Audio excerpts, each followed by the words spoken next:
Welcome to the Poisoner's Cabinet. I'm Sinead. And I'm Nick. And this is your weekly podcast exploring the lives of the great poisoners and macabre murders from across the centuries and creating curious cocktails inspired by the tales that we tell. And it's episode 134. No, it's not. Is it? Yes! Okay. Yes! For the final time, yes! The last episode was 133. Can you write it down?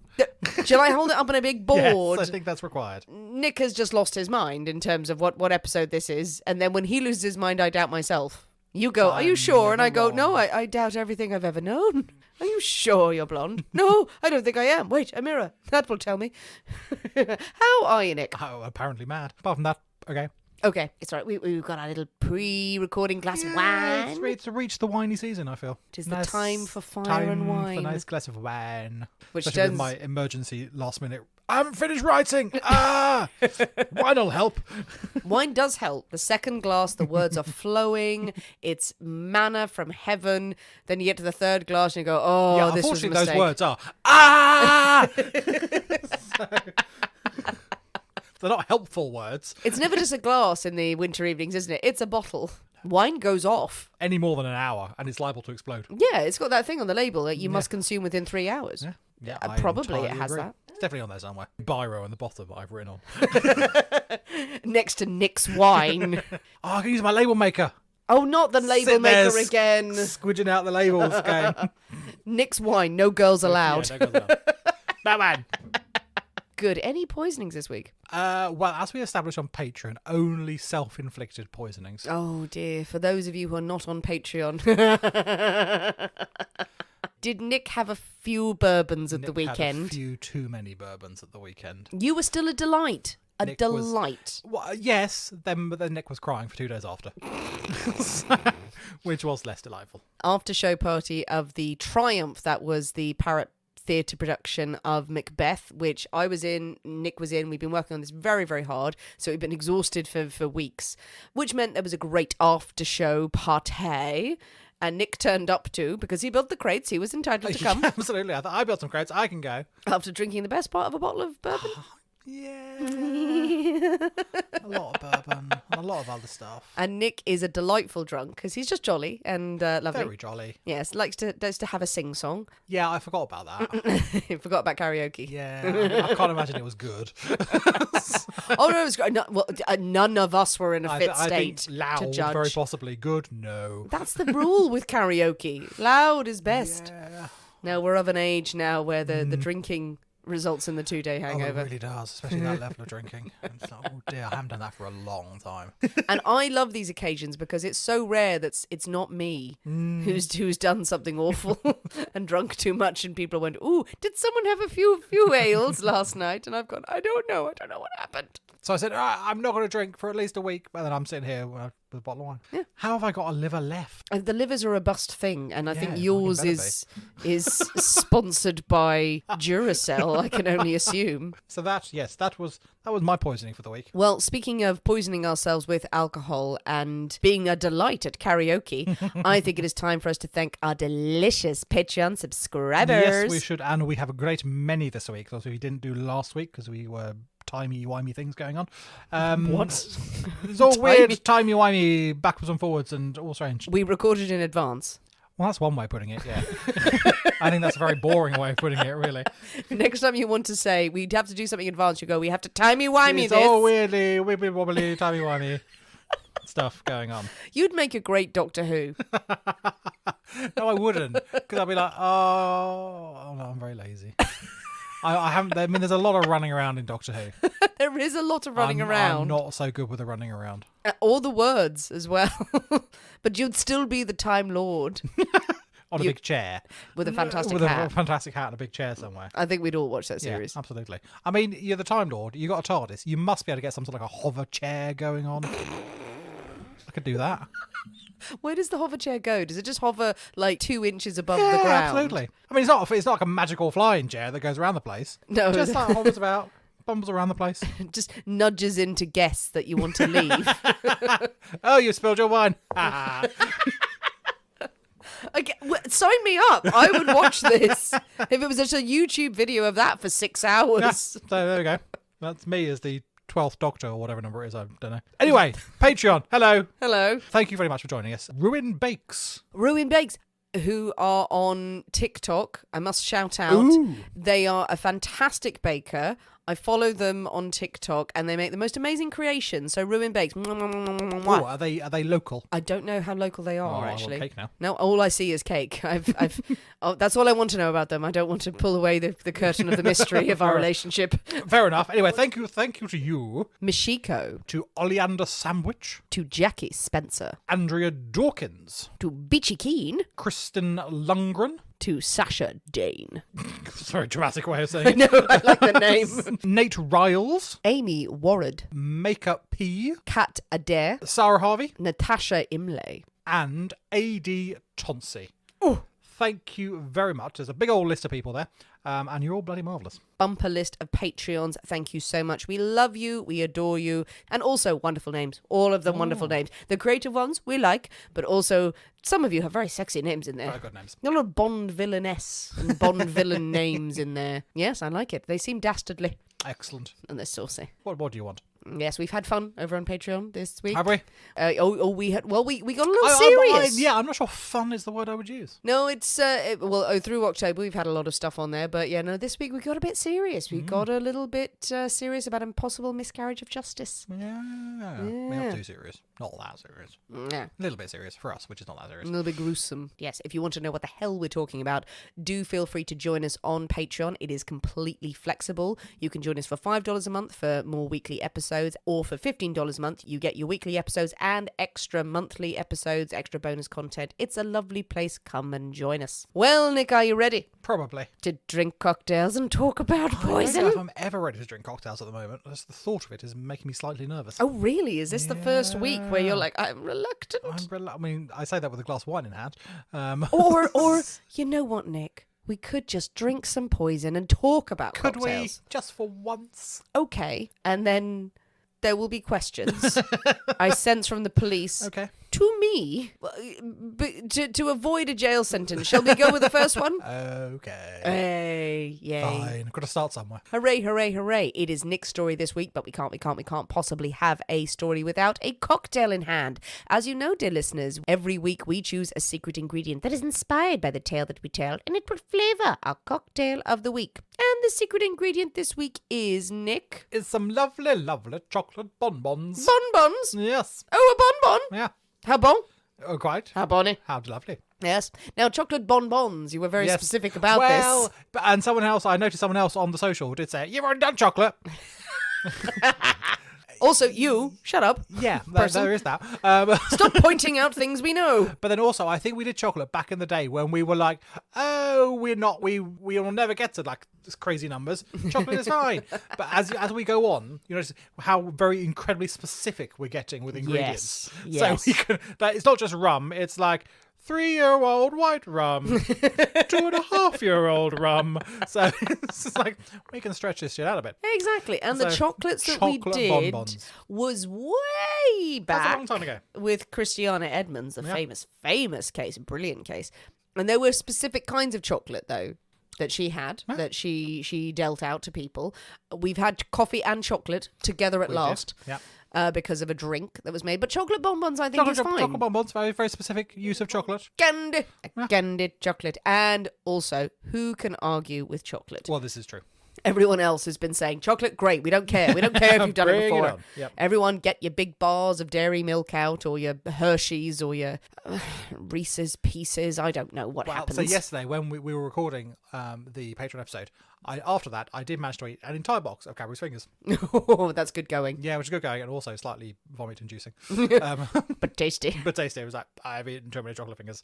No regrets. No regrets, apart from that I have no more chocolate fingers to eat tonight. Oh, good God. So that is upsetting. Well, I was going to ask and say, if chocolate bonbons, where are the chocolate bonbons? Yeah, no, I failed miserably. Is there any chocolate in the house?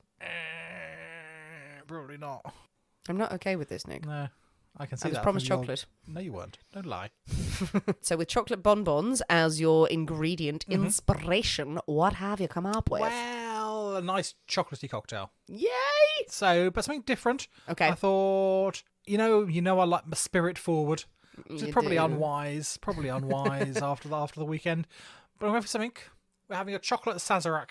A chocolate Sazerac. Yeah. Oh, I'm Sounded excited. intriguing and terrifying at the same time. Oh, now we love us a Sazerac. Yeah. And a chocolate version. Oh my god, oh my god, oh So, my god, yeah. oh my god, oh my god. Quite exciting. This is good because in the past when we've had chocolatey drinks, it's been like a chocolate martini, which is just pointless. That was no good. And No I'm good. not a fan of the big sort of like creamy, Baileysy, creamy drinks. You say that, but then I give you one and then you go, oh, that's delicious. Oh, okay, chocolate Sazerac. I can get Sazerac. on board with that. We've got a Good. red wine. A Sazerac will go nicely with that. Pairing, this is what we're doing. It's all planned. And then we'll just get a whole box of milk tray. I think it is high time for us to sashay into the poisonous cabinet kitchen and shake up a storm. So we'll see you in a minute. We'll see you in a bit.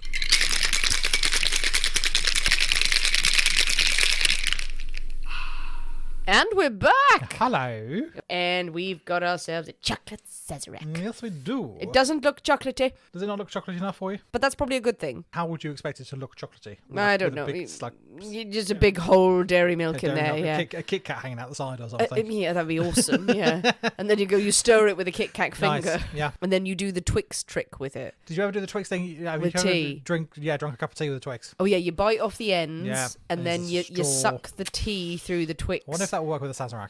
I think it's important that we I try. think it's important that we find out. For science. Science must be held up. But yes, it's orangey in its hue. Oh, it looks Sazerac-y. Well, good. But what makes it a chocolate Sazerac, I wonder? Now, I have thoughts. I have theories. Okay. But I think we should dive in first. So, has it got a chocolatey scent to it? Has a Well, it scent. smells sweet. It smells different. Well, let's give it a go. Right. Merry Christmas. Oh, that's good. I mean, ooh, whoa, Now, a Sazerac is a thing of beauty anyway. But that's got an extra sweetness to it. Ooh, I'm liking this. Oh, this is really nice. This is dangerous. Oh, it's a dangerous one. Oh, this is very dangerous. This is tasty. Okay, so remind us a classic Sazerac. So, classic Sazerac. Well, there is big debate whether it's cognac, rye, or bourbon. There Yes, are lots big of debate big debate in the Senate. Cocktail people are all up in arms about it. Do they meet like street gangs and fight it Pretty out? much. That's how this works. So pretty much, originally it was cognac, but then in France there was a big pestilence across the fields. Cognac was decimated Yes. for years, so no cognac then arrived in the States. So they resorted to using rye and bourbon. Indeed. So there's a big that. Oh no, it should be cognac. Oh no, it should be rye. Some people have a combination of all three. Anyway, so you have that spirit. It's basically then traditionally with a sugar cube that is soaked in some bitters. Peychaud's is the sort of classic bitters that are used. And then that's about it, really. And you give it all of them muddle all together. But with an absinthe Yeah, rinse. exactly. So what you do, you would have your glass rinse with absinthe. So you would coat the inside of your glass with absinthe and then discard it. This one is of much the same variety, apart from the addition of some chocolate liqueur. Oh, chocolate liqueur is in it? Absolutely. Yep. So it has the white or the cacao blanc. Oh, cacao blanc. Yeah, the clear version of the chocolate liqueur, not a white chocolate liqueur. Yeah. So otherwise, exactly the same as a Sazerac. This one's using sugar syrup rather than a cube. I find the cube can get quite grainy. So unless you're there for hours muddling, and I don't have the patience for that, a sugar syrup is perfectly acceptable with bitters. And this is one he's using bourbon, because that's what I have in the cupboard. Again, your absinthe rinse is in there. And yeah, chocolate. Delicious. Really good. See, I wasn't sure whether you were going to use chocolate bitters, because I know you've got mole bitters. I have got some mole bitters in there. And there are specific chocolate bitters. So I wasn't sure if it was going to be a bitters mix, or whether you were going to go for the liqueurs. No, I went for the chocolate liqueur, but that is not a bad chat. Actually, you could do like a half and half Peychaud's chocolate. That would be interesting. It would be Might interesting. enhance that chocolate because the chocolate in there is quite subtle. You can smell it when you get your nose in there. There is a chocolatey hint. I in think there. you can taste it. It's there, but it's Yeah. not overly powering. It was all this is chocolate. but you it wouldn't is in the want it to background. be. No, but I think chocolate bitters could be intriguing again for science. For science. We should do this. We should have a second one. A Sazerac is a thing of beauty, and that does nothing to diminish its beauty. It just gives it a slightly sweeter Nice taste to it, but you wouldn't want it to be overpoweringly chocolatey, No, absolutely. because you'd be in very different territory of cocktails then. Good one. Like It's that. just a Ooh. resounding success. Happy it's worked. Hurrah. Well, with our Sazeracs, our chocolate Sazeracs, a good drink for a winter's eve. Well, quite. Sazerac in one hand, glass of red in the other. What could possibly go wrong? Nothing could go wrong. I do apologise to everyone because I feel like every cocktail I talk about for the next several weeks will be, oh, it's perfect for a winter's eve. Yeah, it's going to be like that until at least May. Yeah, probably.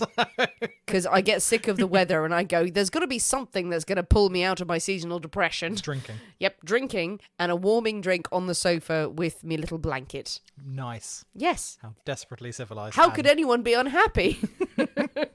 With our warming, lovely wintry drink in hand and our red wine in the other, bypassing the policemen who are eyeing us with suspicion. Wise. Is it time for a story, Nick? Go on then. Yay! Why not? I'm ready for a story. I'm glad.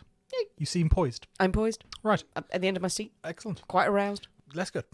Anyway, moving on. Moving on. So, spooky month is behind us. We are back to some good old-fashioned murderings. Yay! That's what we all love. That's what we're here for. Some Absolutely. good old-fashioned murdering. So this week is the turn of Cordelia Adelaide Botkin. Brilliant name. It's a good name. Cordelia. Cordelia Botkin. Bodkin. Okay, Cordelia, exotic, lovely. Bodkin sounds a little- Botkin, Botkin. doesn't make it any better. No, but it's her name. So let's try and get it right. Okay, Botkin. There we go. All right, I hate her already. Okay, fussy about your bloody boring name, woman. I shouldn't complain. Yeah. So Cordelia Botkin is born Cordelia Brown. And there's an even more boring name. Oh yeah, It's an improvement from Brown to Botkin. Is it? Well, I don't know. But she's born in 1854 in Kansas City, Missouri. Missouri. Now, she has an entirely unremarkable childhood, as far as we can tell. In fact, very little is written about her childhood whatsoever. You might even say not much is Not known much is about known, her childhood. But yes, but it seems uneventful. There was one. There was one, apparently. Stuff happened. But the next we hear is in 1872, when she's 18 years old. Of course. And she marries the excellently named Welcome Botkin. Whoa, what? Welcome. His name is Welcome. His name was Welcome. Welcome Botkin. I don't think I've ever heard of anyone being called Yeah, Welcome. no, I have. In TV shows and things like that. In yes, What historical TV times. shows? What TV shows have you been watching? Ones with people called Welcome. I think it is. I think it is a bit of an American name from back in the day, not a modern one. But I've I definitely didn't come think it across. was a modern one. I've definitely come across it before. Welcome. Yeah. Oh, that's presumptuous. Oh, let's call him Welcome. He'll be happy to everyone. What if he was a real C Well. word? Just it was not the welcome I was expecting. Yeah. So she becomes Mrs. Botkin. The couple settle down together in Stockton, in California, Lovely. where Welcome works as a grain broker. An exciting career, and they go on to have a son called Beverly. They're not giving their kids a chance. They're not doing well with the names. Beverly I have to say. Botkin. Beverly Botkin. Beverly Son Botkin. of Welcome Botkin. Oh, God. And Cordelia. Cordelia, great name. Cordelia, good luck. Welcome, interesting. Beverly. Oh, Beverly. That does sound like the pseudonym for an amazing superhero. Beverly Botkin. Yes. Or what this child, envisaged in his head as he's being bullied. So Beverly, Welcome, and Cordelia all having a jolly time in Stockton, but actually not having that much of a jolly time in Stockton at all. Oh, no. At some point, the relationship starts to go south. Oh. Really. Now, I can't find a particular reason as to why. They just seem to be incompatible. It was a bit of a whirlwind romance to begin with. And as they've obviously got to know each other, they seem to be not actually that well suited. The names broke them. But we do know that by 1895, the two have actually separated. Cordelia has gone to live in San Francisco with their son, Beverly, while Welcome remains in Stockton in his role. The split does seem amicable enough, though, really. Welcome, he often visits Cordelia and his son over in San Francisco, and he provides a very comfortable allowance for them to live, and they see each other. It seems to be on fairly good terms. It is also said that when he's in San Francisco, Welcome also paid frequent consoling visits, it's known as, to a Miss Clara Arbogast. Clara Arbogast. Yes, or Clara, potentially Clara Arbogast. Oh, no, let's go with Clara Arbogast. Yes. Because that's just a noise. Yeah, so she's a landlady in San Francisco. And consoling visits. I did enjoy that. Consoling visits. What horrors had befallen Clara Arbogast? No, I think welcome is after the consoling. Oh, he's after the Yes, so consoling. he's visiting her for consoling visits. Oh, yes, because his marriage is broken down. So he He's must very go sad. to this He must console landlady and be comforted. And be comforted. Comforted, Yes. consoling visits. So yes, with Clara Arbogast. She plays no further part in the story, but I just love the name. Okay, good. So well done, Clara Arbogast. Okay, fair enough. I think she was the reason the marriage broke down. It was a name too far. It was a name too far. We can't say all these names.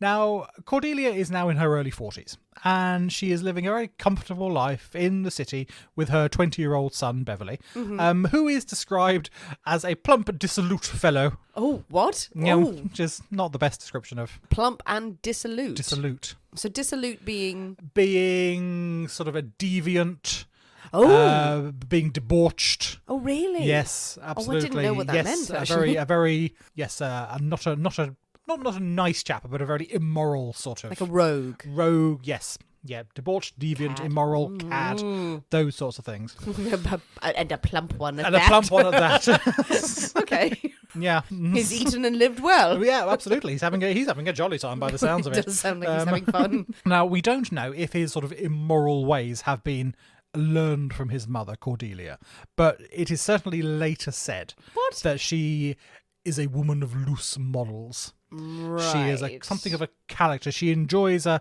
fairly sordid lifestyle after she has split from Welcome. She enjoys drinking and partying and gambling and all the things that a respectable woman should stay well clear of. Absolutely. Absolutely. None of us should do None any of that. You should have any fun. No. Absolutely. Showing her ankles wantonly around Absolutely San Francisco. not allowed. So she's drinking and Yep, partying she's and drinking, gambling. gambling as well. Oh, absolutely. great, Yeah, okay. she's there down the bookies, having a lovely time.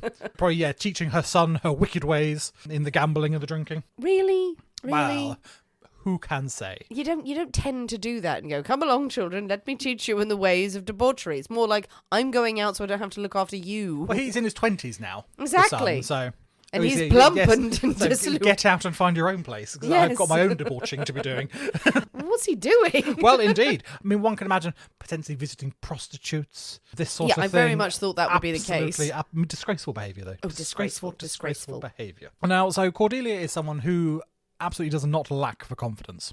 Oh, why? Really, she absolutely goes for it. She brags to all her friends about being photographed in over 100 poses. Ooh. Yeah, absolutely. Like One of her favourite poses being hands behind her head, elbows out. And there are actually pictures. So it's like this. Yeah, so there yeah. are pictures of her. Just like reclining back. Yeah, completely exposed. Oh, And sort of- naked? no, not necessarily naked, but she's very much. It's a very open sort of posture. Oh, so rather than the rather stoic, than demure, sort of closed, sort of stiff. hands beside Clasped, you, yes. sort of thing, in your muff type thing. None of that. Sorry. So, your muff, like that kind of Yes. muff. Yes, keep your hands in your muff. Yeah, There you absolutely. are. No one will know of your debauched ways that way. But no, so she's Oh. having a grand old Oh, I time. like that, and the considered idea. very, very daring, and very not what ladies do at all. Indeed, her elbows were at 90 degrees. Absolutely, her elbows were everywhere. Now, at the same time as Cordelia is pottering around San Francisco, in the fancy part of town, the 31-year-old John P. Dunning is living his own rather fabulous life, Lovely. really. Now, he is a respected journalist.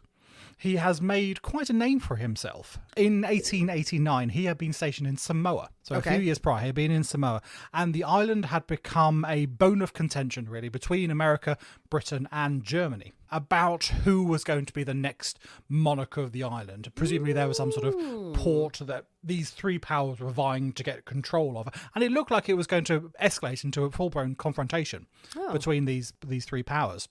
Until there was a massive typhoon hit the island, Oh, Jesus. and nearly all the ships that were at anchor in the harbour were destroyed, were wrecked. A single ship out of all three fleets escaped. The British ship, the Calliope, managed to get out to sea and sort of rest out the storm. And John Dunning wrote a report on this disaster and the effects it had had, and it was deemed as a fantastic piece of journalism, absolutely incredible. And it was repeated and printed all over the world. So he had made quite the name for himself through this particular bit of writing. So when he actually returned to the States, he was offered the position of bureau chief of the Associated Press in Western Division in San Francisco. So quite a senior position. So he was a rising star really in San Francisco. There, he had recently married his wife, Mary Elizabeth. Now she was the daughter of Congressman John B. Pennington of Dover in Delaware. So a very senior figure, a very well respected figure. And the pair of them, they also had a daughter, also named Mary, confusingly. He was set for life, really. He married into a good family. He had a good job, a good reputation. He was earning some money, having a jolly, marvellous time. But until like Cordelia, John does enjoy a bit of a party. He does enjoy a drink or two. Well, he's a celebrated man. Yeah, but his wife, no.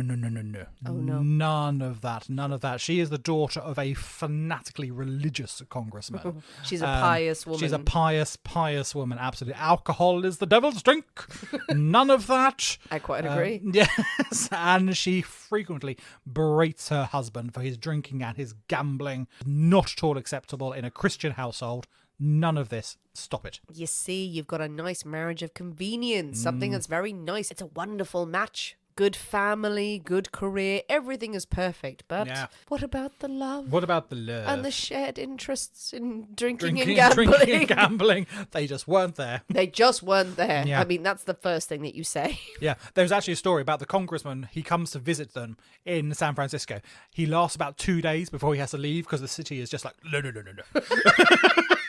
Can't be doing any of this. There's far too much debauchery and hedonism going on in San Francisco, so he has to return to Delaware because he just can't stick with it. So, love it. Well done, San Francisco. yeah. In the summer of 1895, John is merrily riding his bike to work through the Golden Gate Park, having a lovely time when catastrophe hits. His bicycle breaks. In half? I don't know. He didn't specify exactly what. The chain comes off or some such of his bicycle.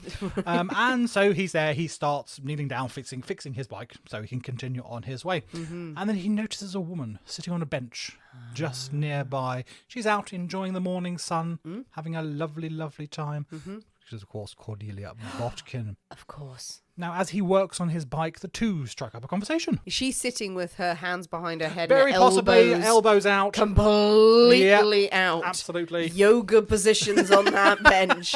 He's like, one leg over behind the shoulder.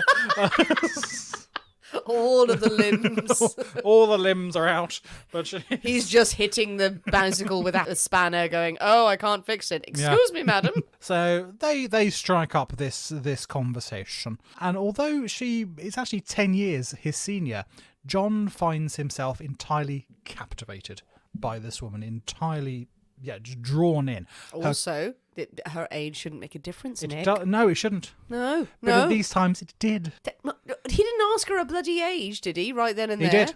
He said, "You, how old are you?" "My God, you're old, but you're quite attractive."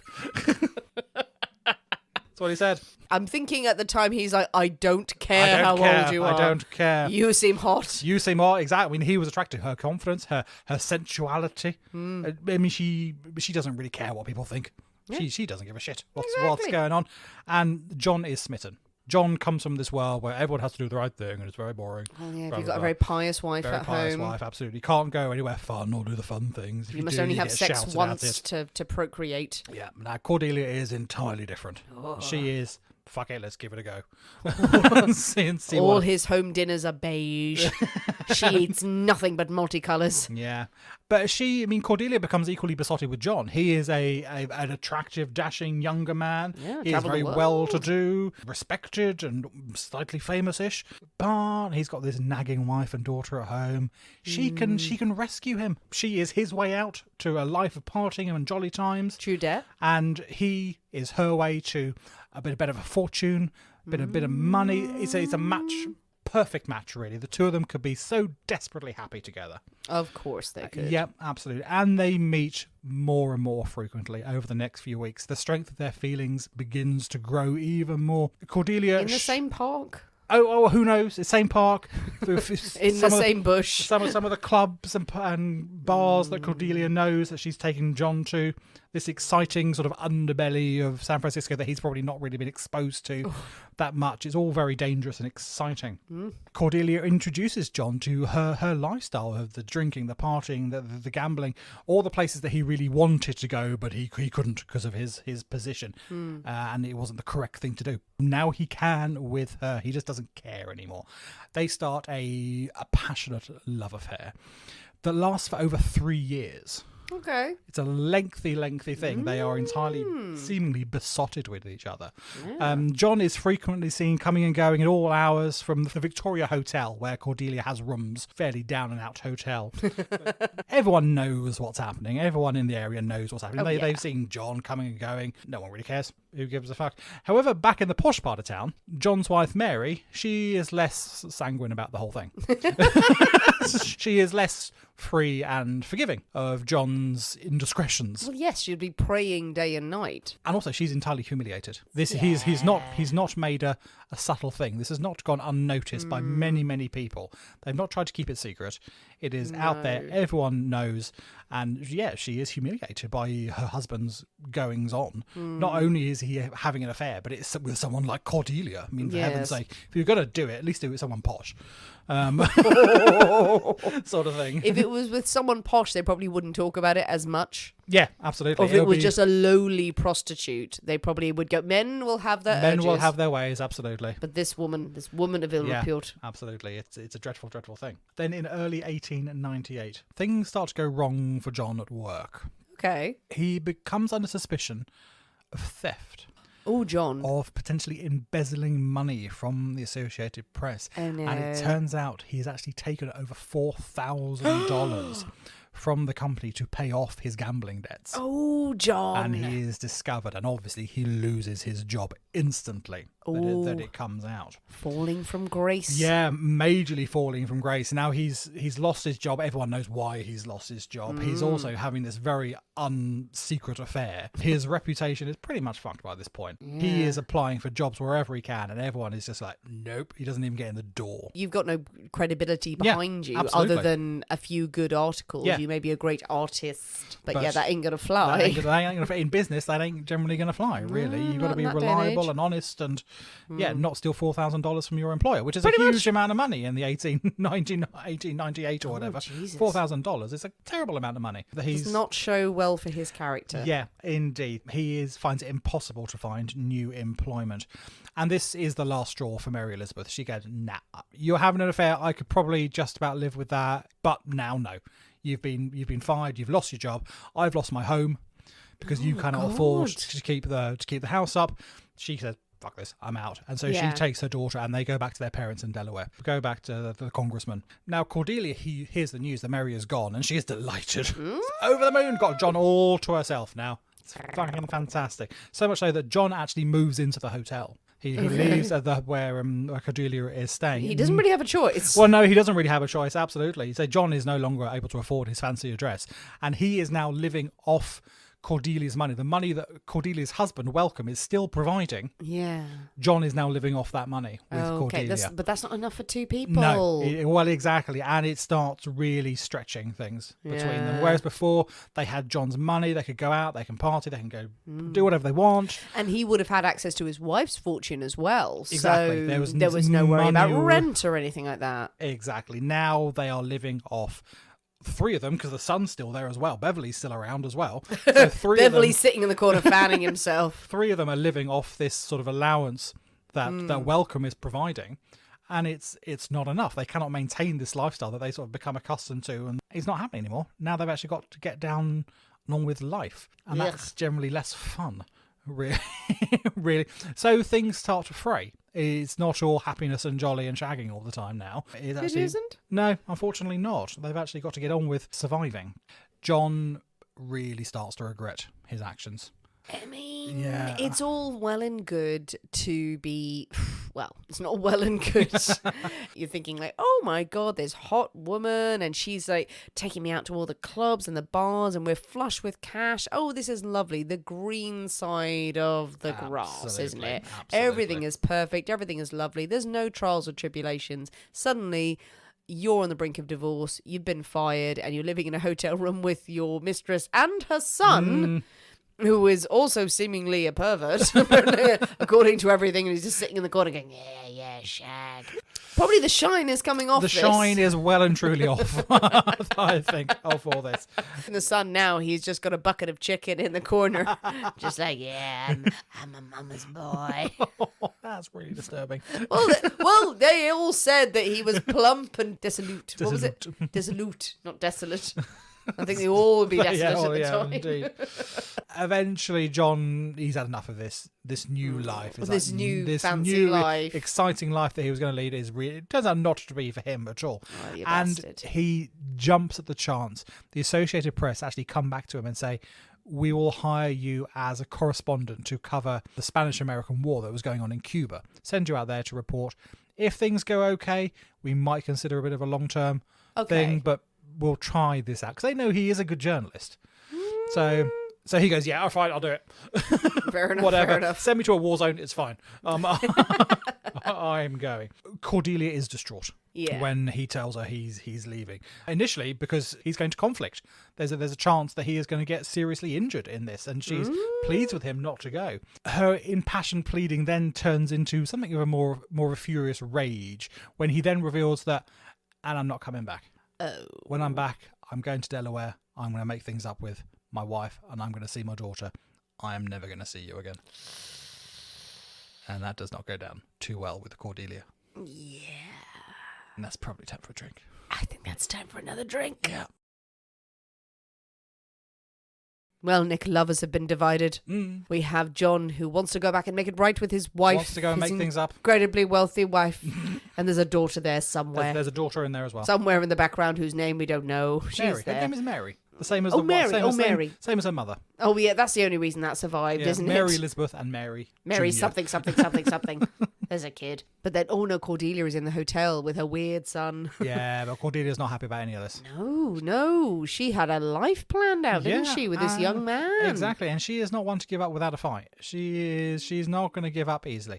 And she decides that she's going to do whatever it fucking takes to ensure that John returns to her. The start of the summer in 1898, Mary Elizabeth starts receiving a series of letters referring to her husband's affair with an interesting and pretty woman. Now, the majority of these letters warn her against getting back with John. Don't do it. He's not worth it. I've heard that he's going to marry this woman. There's no chance for you. If he comes back to you, kick him out. Oh, come on now, Cordelia. They are all signed a friend. A friend. friend. Oh man. Oh yeah. So go for the wife. Yeah. Also, he's been sent out with a pretty and intelligent woman. An interesting and pretty woman. Yeah. Not a woman of base morals. Now, Mary is slightly unnerved by these letters that she gets, so she actually keeps them, and she gives them to her father for saying, "You need to hold on to these because that's weird." Go on, Mary. So she keeps hold of these, and then a bit later on the 9th of August that year, a small package arrives in Dover, addressed to Mary Elizabeth Dunning. Oh God! Inside is a lovely box of chocolate bonbons. Chocolate bonbons. Resting atop a nice lacy handkerchief. It's very fancy. Oh, that is fancy. Yeah. I love a bonbon. Bonbon and a handkerchief. And a handkerchief? Yeah. What a lovely... Oh, that's like a care package. Absolutely. Now, the note enclosed with the package reads, "With love to yourself and baby, Mrs. C." Mrs. C? Mrs. C. Oh, God damn it. Now, later that evening, after dinner, Mary passes this box of bonbons around to her friends and family that have gathered that evening. Now, she believes that these have been sent by an actual friend of hers, a Mrs. Cordelia, who lives in San Francisco. So she believes that her friend Mrs. Cordelia has sent these. She has no reason to suspect anything. Well, I mean, you're going to luck out at some point, aren't you? If you go like Mrs. A, Mrs. B, Mrs. D, Mrs. C. It actually comes up later that John had revealed to Cordelia his wife liked chocolates and had friends in San Francisco, and it's thought that he must have mentioned the name in passing at some point, and Cordelia's locked it away in her head for some reason. Okay, that doesn't take a genius to work out that the woman would like chocolates and would know someone called Mrs. C. Well, she's a criminal mastermind. Well, she thinks give him credit for it. So these sweets are passed round. Mary, her older sister Ida, both their daughters, and 2 neighbours who have come to visit, all help themselves to some lovely, lovely bonbons. Now, fortunately, Mary's parents, who live in the house, declined the offer of anything sweet. Not for us. Pious bastards. It's chocolate, chocolate. Sinning. None of that. That incites the senses. Indeed it does. None of that in this house. Now, hours later, all 6 of the unfortunate people who had eaten the candy were starting to feel decidedly unwell. They began sweating, the cramps started, and soon the vomiting and nausea kicks in. Now, Mary and Ida have actually eaten a fair bit more than the other guests there, and they are substantially worse. They are much, much worse than any of the others, and their father is so concerned that he sends for a doctor. Now, the doctor arrives, and he diagnoses the illness as cholera morbus, which is it's a common ailment at the time. It's caused by spoiled food. It's basically a version of food poisoning. Food that's been left out, a lack of refrigeration, and he claims it is likely from the corn fritters they had at dinner. That could have been an ingredient, and that would have been weird. Corn, delicious corn, in delicious cocktails. corn. Yeah, so he thinks, that's what it was. The corn fritters at dinner. They'll be fine by the morning. They'll get it out of their systems. They'll be fine by the morning. Oh, God damn it. A slight problem with this theory is that the neighbours hadn't eaten the fritters. They had only turned around after dinner to say hello and had some chocolate. They'd not eaten the fritters. Yeah, exactly. No one's going to come in and have fritters. And they were horribly ill as well. Yeah. And no, that's fine. It's definitely the food. Parents said, well, me and my wife had the fritters and we're fine. No, it's definitely the food. Definitely the fruit. Those corn fritters, they'll get you every time. Oh, God. That is a doctor just digging his heels into the ground as they're watching. I am paid by the minute, and this is my diagnosis, and there we go. After 2 days of agony, 4 of the 6 eventually recover. Okay. 4 of the 6 recover. So the doctor goes, see what I told you? Told you it'd be fine. It'll absolutely be fine. Yeah, that doctor hated corn fritters. He had a thing about corn. So the 2 neighbours and the 2 younger daughters have recovered. They have got over this ailment after a few days, and they are back. But Mary and Ida, the sisters, who had eaten a lot more of the chocolate, are still horribly ill. Now, the pain was so bad that they're doubled over in spasm. And eventually Mary's father goes, you're a shit doctor. I'm calling someone else. And he gets in a specialist. The specialist takes one look at them and says, well, they've been poisoned. And the other doctor leans in round the corner going, by corn. By corn. But fritters did it. The fritters did it. But by then it's too late. No. 11 days have passed and there is nothing more that can be done. On the 20th of August, Mary and Ida die in agonising pain. Poor things. Now, Mary's father, he knows that the only possible source of this poison has to be the chocolates. Yeah. It wasn't the fucking fritters. The chocolates are the only thing that everyone had. They had more than everyone else. It must be that. And thankfully, the rest of the box of chocolates is still in the house. It's still there. And even more thankfully, no one else said, I have a chocolate. Power to them. For resisting. If I see an open box of chocolate somewhere, I'm in those bloody chocolates. You'd be reaching for them going, it's quite possible that these chocolates could be killing everyone in the house, going, just a nibble. Just a test, I'll test it. There's some hazelnut swirls in there. Yeah, so thankfully he actually sends off the remaining chocolates for analysis. I'm just thinking the chocolates are there and all the corn in the kitchen has been burned. Everything else has been thrown out on the bonfire. Whole fields decimated out back. Acres of farmland burned to a crisp. Fritters, no! The doctor's rubbing his hands. Good. Would you like some of my corn? He had a fucking corn business. That was the whole thing. Entirely poison free. Yes, 100%. So yeah, even more power to everyone who resisted the chocolates amid the corn burnings. So the chocolates are sent away for analysis, and the chemist quickly comes back and reports that yes, the chocolates are full of arsenic. Arsenic alarm! Arsenic alarm! Arsenic alarm! Oh, it's been a while! I was just going to say that very thing. Yes! We haven't had any arsenic for a while. We needed some arsenic. Hooray, hooray, hooray. Back to the roots. Also, I'm terribly sorry about everyone who died. Now, John is still on assignment at this point. And eventually news reaches him of his wife's death, and he jumps on a boat, comes back over to the States. Now, in the days that it takes for John to hear the news and to return, this story has swiftly spread pretty much around the country, and it's been in the papers. And when his boat docks, there is a crowd of reporters waiting for him, demanding to know if he knows who has poisoned his wife.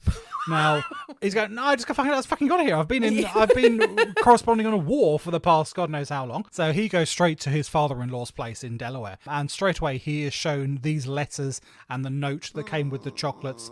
Instantly, he knows his handwriting. Yeah. He recognises his handwriting. There is no doubt in his mind that this is Cordelia Botkin. This is her writing.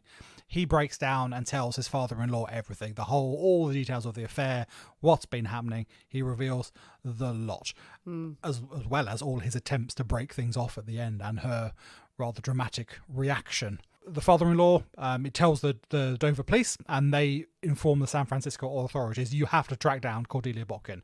She is a major suspect. 2 murders. You've got to find her. All the evidence from Dover is sent to San Francisco, and they set to work building a case against Cordelia. They trace the paper that was used to wrap the candy.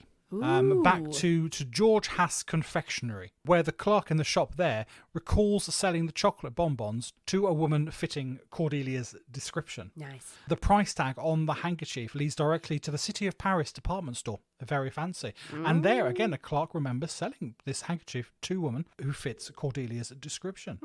Finally, a druggist, Frank Gray, at the Owl drugstore, distinctly remembers selling 2 ounces of arsenic to a woman who matches Cordelia's description. It's amazing recall in all these people. That's what I'm thinking. I mean, everyone goes, yeah, absolutely. I remember that. Yeah, I remember her. I remember selling some chocolates and a handkerchief. Yeah. How many chocolates and a handkerchief have you sold? Probably fucking loads. Well, yeah, that's what I'm thinking. It's like, oh, no, I remember this woman. Yes, there she was. But you're convinced it was this woman. I don't know. Maybe you had to have more of a recall. You know, our short-term memory is much worse from social media these days. Absolutely. Yeah, that's very possible. If all that evidence weren't enough, the superintendent, he has the note and all the anonymous letters analysed by a handwriting expert. Nice. And he says, without a doubt, he's entirely convinced that Cordelia has written these letters. They've got some samples of her handwriting. This is the same person. Open and shut case. The police go out en masse to try and track down Cordelia. We need to get her into custody now. Thankfully, she doesn't prove too elusive. Really. And she's found living in Stockton with her husband, Welcome. Oh, and Beverly. Welcome. She's gone back to Welcome in Stockton, and she's living, hiding, I don't know, waiting for John to come and find her after his wife's dead, or well, is she trying to cover her tracks? I think potentially for the hiding purposes. Yeah, she knows, I'm a happily married woman. Yeah. Here's my son, and yeah, exactly. All is marvelously well. I've no idea who you're talking about. I wouldn't have done such a terrible, terrible thing. In October 1898, the superintendent appears before a grand jury, confident that he has a ironclad case, really, against Cordelia. And the grand jury, they wholeheartedly agree. Yeah, absolutely. These people were murdered, probably by her. So absolutely, she can go on trial for murder. That December, the trial begins before a judge, Carol Cook. Carol Cook. Nice. Now, given the overwhelming evidence, really, that the prosecution have gathered, the defence believe that they have no choice, really. We've got to put Cordelia on the stand. We've got to get her up there. Ooh, I mean, it's a risky strategy. Have we discovered many times? It's a dangerous thing. Yeah. So it's not good. On the stand, she admits that yes, I bought the arsenic in June, but I bought powdered arsenic, not the crystalline type in the candies. I bought an entirely different type of arsenic. And in any case, I bought that arsenic to bleach a hat. What? I was going to bleach a straw hat with that arsenic. Okay. I wouldn't know where to start with poisoning anyone. Put poison in food. No, That's no, it. it's for hats. Oh, it's for Arsenic. hats. It's That's for... what you use arsenic so for, you is can hats. use arsenic to bleach a hat, Yep. but you wouldn't know how to poison someone with it, of course. Okay, Yeah. that makes absolute sense. Yeah. She also claims that she was nowhere near the confectioners, the department store, the post office, the druggist at these times that people claimed she was there. Where was she? Well, I can't remember. But definitely I was not there. Where were you? I can't remember where it was, but I wasn't there. I was everywhere, apart else, from that place. but not there. But also, I don't know. Also, I'm not too sure, but not there. But not there. After 4 hours of deliberation, the jury find Cordelia guilty and recommend life imprisonment. Okay. Now the judge concurs, and on the 4th of February 1899, she is sentenced to life imprisonment at the Branch County Prison. Then, one Sunday, Okay. a few months later, Yes. Judge Cook spots Cordelia shopping in downtown San Francisco. What? What's going on there, he thinks. I sentenced you to life imprisonment a couple of months ago. What the fuck? And now you're shopping. What's going He on? goes to the authorities and said, the woman I sentenced to life imprisonment, she was shopping. So that's not life imprisonment, that's shopping. So can you look into that? Because something's gone very, very wrong. Did you write it down weirdly? Like, I sentenced her to shopping. Life Shopping. shopping. So the police go, okay, we'll look into that. And they go to the prison, and there she is. She's in the prison. She's in the cell. And the judge goes, no, it was definitely her. What the shit? Something weird's going on. So he launches an investigation into what the fuck's going on. Okay, well, either this judge is drunk or... No? Turns out that Cordelia has been exchanging sexual favours with guards to get extra comforts in jail and for them to let her out whenever she fancies. What? As long as she's back by bedtime. Oh my god. What? She must be very good. Oh, she must be very good. She must be very good. Cordelia knows a thing or two. She really does. To be let out. Yeah, absolutely. You to go go shopping. Go What's shopping. she getting? What's she buying? What are you buying, Cordelia? That you Lovely need to things. bring back to your jail cell. You want to make your jail cell look nice. You want to put up some nice doilies and... What? No. Wow. I do want to know what she's buying. I can't I don't know, that shouldn't be the thing I'm focusing on. But what did she need? She needs to make her cell look nice. She's going to be in there for life. Oh, she Might needs as some well scented candles. She needs some scented candles. You need some nice cushions. Oh, You're entertaining guests. Well, yeah, she is, She clearly. is. So you've got to make it. You can't. Yeah, you've got to make it look pleasant. She's getting lotion out Yeah. there. Massage oils. Yeah. I need a sex harness. Sorry. Yeah. Okay. So- good on you, Cordelia. Well, Jesus. absolutely good Wow. for you. Now, meanwhile, And the judge is like, this is terrible. I will investigate this personally. I will go down to her cell immediately. So she gets transferred. Oh, no. Cordelia had a good thing going. She had a good thing going. She was seen by the wrong person, but she had a good thing going. Oh. She is now transferred to San Quentin State Prison. Okay. Rather less jolly. She remains in San Quentin Prison until her death on the 7th of March, 1910. Now, the official cause of death was softening of the brain due to melancholia. And she was 56 years old. Oh. Oh, it's a sad ending. Well, is it? Well, She did kill some people. She did kill 2 people. But there we go. That is the story. That is the story of Cordelia Botkin. Oh, that's a good story. She had a jolly old time. She did have a jolly old time. Now, yes, Cordelia killed 2 people, was very happy to kill more people. So bad lady. Bad Cordelia. Bad lady. I do like that energy of her in the jail. I mean, Just- that's impressive. Yeah. What was she doing? And also, what didn't work in San Quentin? Well, obviously in San Quentin it's a lot harsher. Like, no, Yeah. no love, no I love. think your guards there are going to be a bit more strict. Yeah, they're not going to be happy people. Just going out shopping. I need some fresh fruit. Oh, it's just the folly of love, isn't it? is, Love blinds absolutely. you. Oh, well, that it does. If I could just get rid of this pesky other person, Yeah, we're meant to be together absolutely. and not taking rejection well. And it's that strange thought. I'll kill your wife so you'll love me more. And some people I suppose if she thinks that he never knows that she was responsible, then he's going to come back to her distraught, and she's going to be the woman who makes it all better. I mean, it's the most extreme version of stuff that we see all the time now. That's extreme version is murder. That's why I'm caveating that. But the people when you're in, unfortunately, in affairs or in those kind of relationships, people who you would normally think completely in their right mind are just convinced we're meant to be together. And if they weren't with this other woman or this other man, they would be mine. Yeah, absolutely. We would be together. And if they just got rid of them, if they would just piss off, he'd see or she'd see that we're supposed to be together. And it's and it's like, oh, babe, no. No. And in those days, it led to murder because you could just arsenic. How are you going to detect it? Really? Yeah. It makes you think how many murders. Oh, gotten away with. Through and got away with it. Absolutely. Yeah, but with her, no, she's stupid. But but the balls on her. I mean, I like the fact that Beverly was just hanging around the whole time. Along. Absolutely, yeah. Being plump and debauched. Plump and immoral. Plump and immoral. There he was in the background, wandering to and fro going, it's great. I'm going to have cheesecake. A lovely time.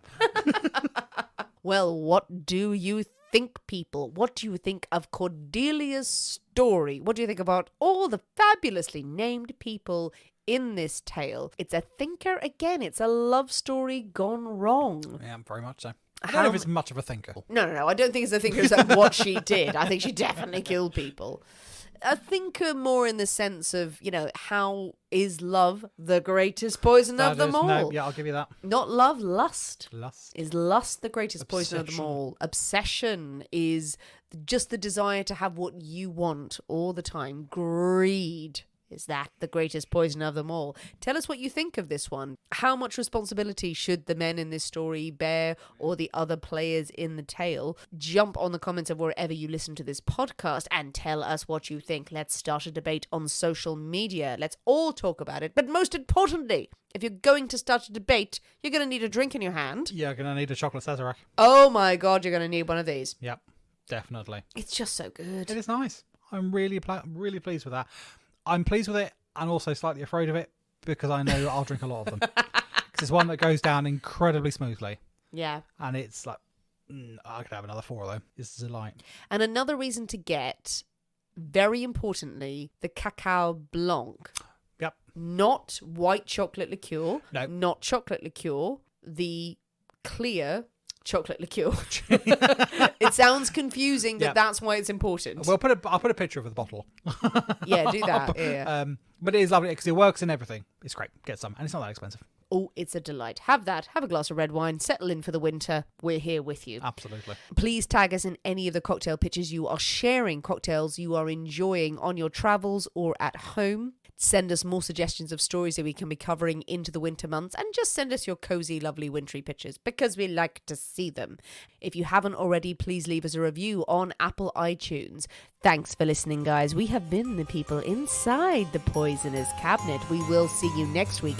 And remember, your loved ones are trying to kill you. Bye.